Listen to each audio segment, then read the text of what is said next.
Hey guys, welcome to my YouTube channel. आज के इस लेक्चर में हम Schrodinger time dependent wave equation की बात करेंगे। Schrodinger time dependent wave equation quantum mechanics का बेस है। ठीक है, 1926 में श्रोडिंगर ने ये हमें बहुत इंपॉर्टेंट इक्वेशन दी जिसे हम Schrodinger time dependent wave equation के नाम से जानते हैं, जो कि क्वांटम मैकेनिक्स में वही रोल प्ले करती है जो क्लासिकल मैकेनिक्स में न्यूटन सेकेंड लॉ प्ले करता है। ठीक है, जो हमारी जो श्रोडिंगर टाइम डिपेंडेंट जो हमारी वेव इक्वेशन है, ये हमने जो 1925 में डी ब्रॉगली हाइपोथेसिस आया था उससे बेस हमने ये इक्वेशन ड्राइव की थी श्रोडिंगर सर ने। ठीक है, Schrodinger time dependent wave equation को हमें जानने के लिए सबसे पहले डी ब्रॉगली हाइपोथेसिस का आना जरूरी है। ठीक है, डी ब्रॉगली हाइपोथेसिस जो है हमारा 1925 में हम ढूंढा गया था। तो डी ब्रॉगली हाइपोथेसिस क्या कहता है कि every moving particle has a wave associated with it which is called matter wave. मतलब जो हमारे पास कोई भी मूविंग पार्टिकल है उसके साथ एक वेव एसोसिएटेड होती है जिसे हम क्या कहते हैं, मैटर वेव कहते हैं। और डी ब्रॉगली हाइपोथेसिस से हमें एक फॉर्मूला मिला था lambda equal to h upon m v, जहाँ पे जो m है mass of the moving particle है, v क्या है वेलोसिटी है और h क्या है प्लैंक कांस्टेंट है। तो ये हमें आना चाहिए इसके लिए पढ़ने के लिए डी ब्रॉगली हाइपोथेसिस। ठीक है, अब हम स्टार्ट करते हैं Schrodinger time dependent wave equation. तो Schrodinger time dependent wave equation क्या कहती है, इसे हम डायग्राम के थ्रू समझते हैं। देखिए, consider a particle of mass m moving in positive direction of x axis with velocity v। हमने एक पार्टिकल को क्या किया है, कंसीडर किया है जो कि positive direction of x axis में क्या कर रहा है, मूव कर रहा है वेलोसिटी v के साथ। ठीक है,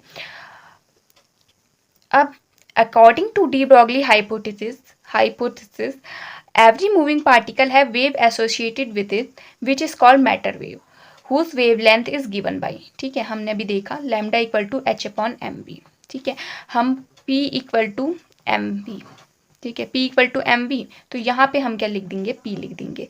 x डायरेक्शन में मूव हो रहा है तो हम इसके साथ x ले लेंगे। ठीक हो गया, lambda equal to h upon m v, ये हमारा आया डी ब्रॉगली हाइपोथेसिस से। हमने एम वी को p लिया, p x ले लिया क्योंकि हम क्या देख रहे हैं, x डायरेक्शन में ये क्या कर रहा है, मूव कर रहा है। ठीक है, इसके बाद हमने क्या किया, इसके दोनों साइड ऊपर और नीचे 2 पाई से हमने क्या कर दिया है, मल्टीप्लाई कर दिया है। ठीक है, और अलग अलग लिख दिया h upon 2 pi and 2 pi upon lambda. अब हमें पता है कि जो h अपॉन 2 पाई होता है वो होता है h कट। ठीक है, और 2 पाई अपॉन लैम्डा होता है k। तो यहाँ पे हमने वैल्यू पुट कर दी, h अपॉन 2 पाई के बदले हमने h कट पुट कर दिया एंड 2 पाई अपॉन लैम्डा के बदले हमने k पुट कर दिया। तो यहाँ से हमारा आ गया px equal to h cut upon k। यहाँ से हम वैल्यू निकालेंगे k की जब हम वैल्यू निकालेंगे तो आ जाएगा k equal to p x upon h cut. हमने ये दे दी इक्वेशन नंबर फर्स्ट। ठीक है, हम Schrodinger time dependent wave equation को ड्राइव कर रहे हैं। ठीक है, ये जो नोट्स मैंने यहाँ पे बनाए हुए हैं मैं इसका PDF टेलीग्राम चैनल पे प्रोवाइड कर दूंगी, आप डिस्क्रिप्शन में जाके चेक कर सकते हैं। ठीक है, अब देखिए इसके बाद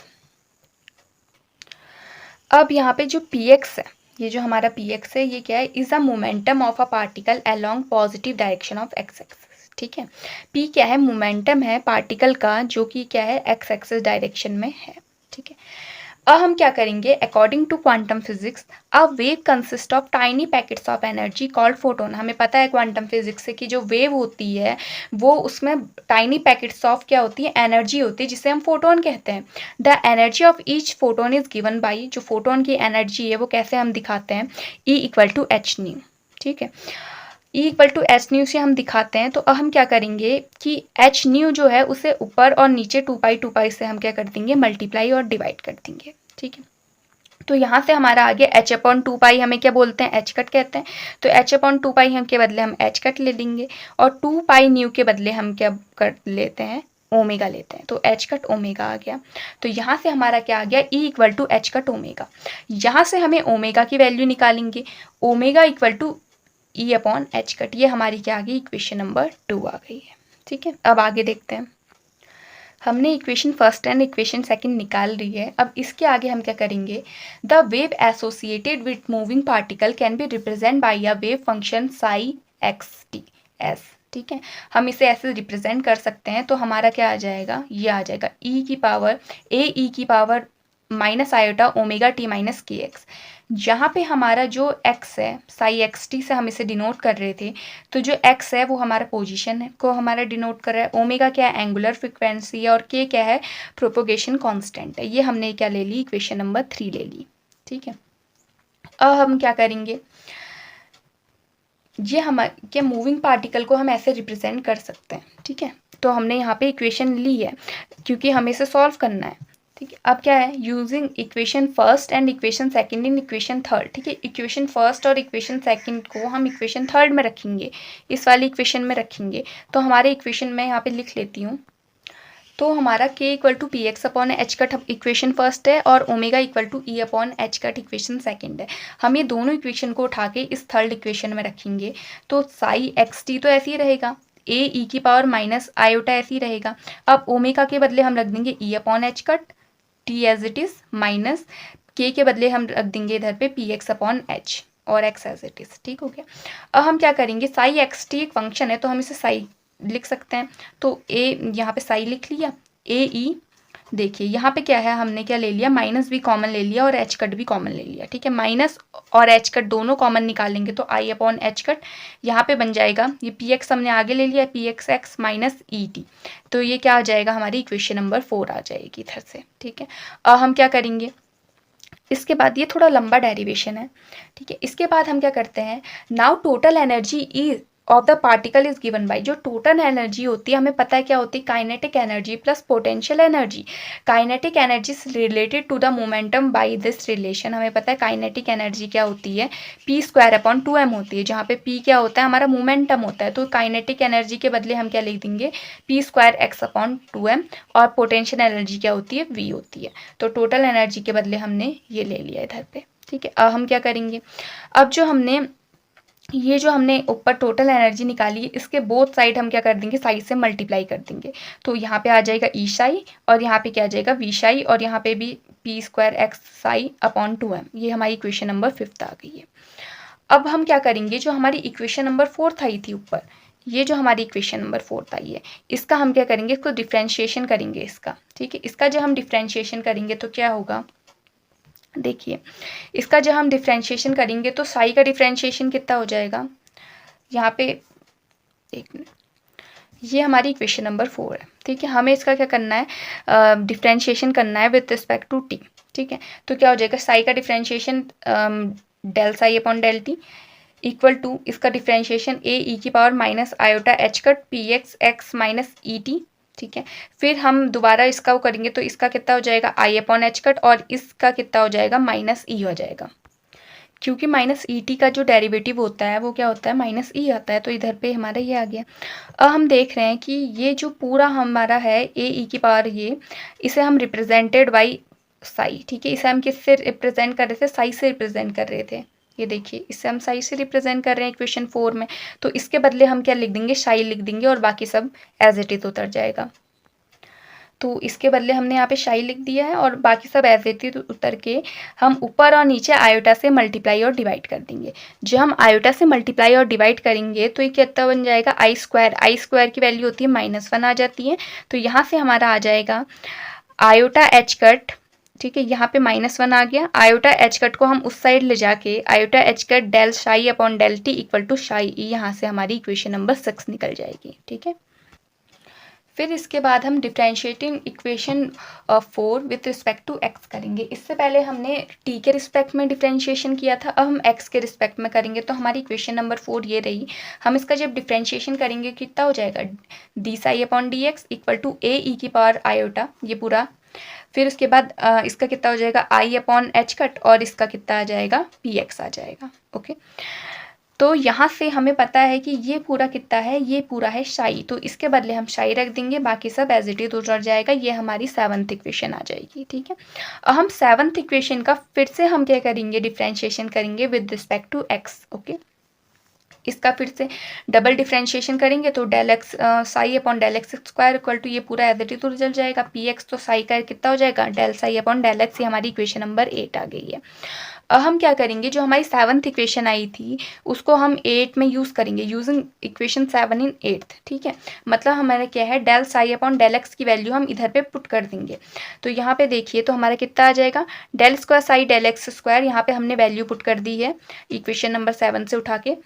अब देखिए इसके बाद हम क्या करेंगे कि यहाँ पे हम देख रहे हैं ये सब अंडर मल्टीप्लाई करेंगे तो ये कितना हो जाएगा, पी एक्स स्क्वायर, और ये कितना बन जाएगा, आई स्क्वायर और एच कट स्क्वायर।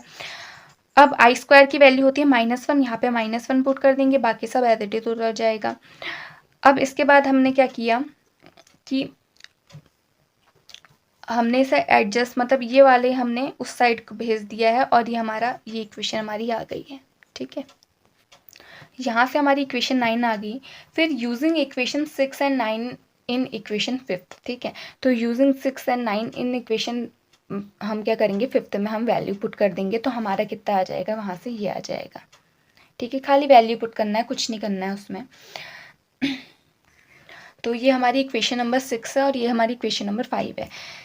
6 और 9 ये वाली और ये वाली इस वैल्यूज़ को उठा के हमने इसमें रखना है। तो ई साई के बदले हम कितना रख देंगे, ये वैल्यू रख दी हमने, और ये इसके बदले हम कितना रख देंगे, साई पी एक्स स्क्वायर के बदले हम ये रख के हमारा ये आ गया। ठीक है, इसके बाद यही जो हमारी इक्वेशन हमारी निकली है तो इसी को हम क्या कहते हैं, Schrodinger time dependent wave equation कहते हैं फॉर 1D। ठीक है, 1D के लिए हमारी Schrodinger time dependent wave equation आ गई है। अगर हमसे पूछ लेगा कि 3D के लिए Schrodinger time dependent wave equation बताओ तो हम क्या करेंगे, हम उसमें क्या करेंगे कि बाकी सब तो एज इट इज़ रहेगा, लेकिन जो del square psi upon del x square यहाँ पे आया था इसमें हम क्या है, एक्स वाई और जेड का हम क्या कर लेंगे, कंपोनेंट ले लेंगे।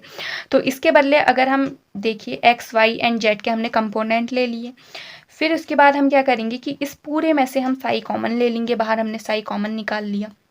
साई कॉमन निकाल के तो ये कितना होता है, ये हमारा होता है डेल स्क्वायर हो जाएगा ये, तो ये हमने एज इट इज उतारा, minus H cut square upon 2m आ जाएगा इधर से। इसके बदले हम डेल स्क्वायर रख देंगे, साई प्लस वी साई। तो ये क्या है, this is the Schrodinger time dependent wave equation of 3 dimension. ये 3 डायमेंशन के लिए Schrodinger time dependent wave equation हो गई है। अगर हम इसे और मॉडिफाई करना चाहें तो हम कैसे करेंगे वो मैं आपको बताती हूँ। देखिए आप इसे एग्जाम में मॉडिफाई करके भी लिख सकते हैं, तो हम कैसे करेंगे, तो ये कितना हो जाएगा, उधर से जो हमारी इक्वेशन आई थी तो हम उसे लिख लेंगे i h cut del psi upon del t equal to psi, हम ये लिख देंगे। ठीक है, इसमें जो ये वाला फंक्शन है इसे कहते हैं हैमिल्टोनियन ऑपरेटर एच। ठीक है, जो हम पढ़ते हैं क्लासिकल मैकेनिक्स में। क्लासिकल मैकेनिक्स जब हम एमएससी लेवल, जब हायर लेवल की क्लासिकल मैकेनिक्स पढ़ते हैं तब वहाँ पे ये फंक्शन यूज़ होता है, जैसे हम क्या कहते हैं, हैमिल्टोनियन ऑपरेटर कहते हैं, जिसे हम एच से डिनोट करते हैं। तो यहाँ से हमारा आ जाएगा ई शाई इक्वल टू साई एच आ जाएगा, जहाँ पे जो ई है, ई का जो वैल्यू है वो ये है। ठीक है, ये पूरी ये वाली वैल्यू, ये जो वैल्यू है वो ई की है और ये वैल्यू किसकी है, एच की है। ठीक है, इसे हैमिल्टोनियन ऑपरेटर कहते हैं, एच से डिनोट करते हैं, और जो हमारा ई है उसे बोलते हैं हम आइगन एनर्जी आइगन वैल्यू। ठीक है, तो ये हमारी क्या होगी, Schrodinger time dependent wave equation हो गई है।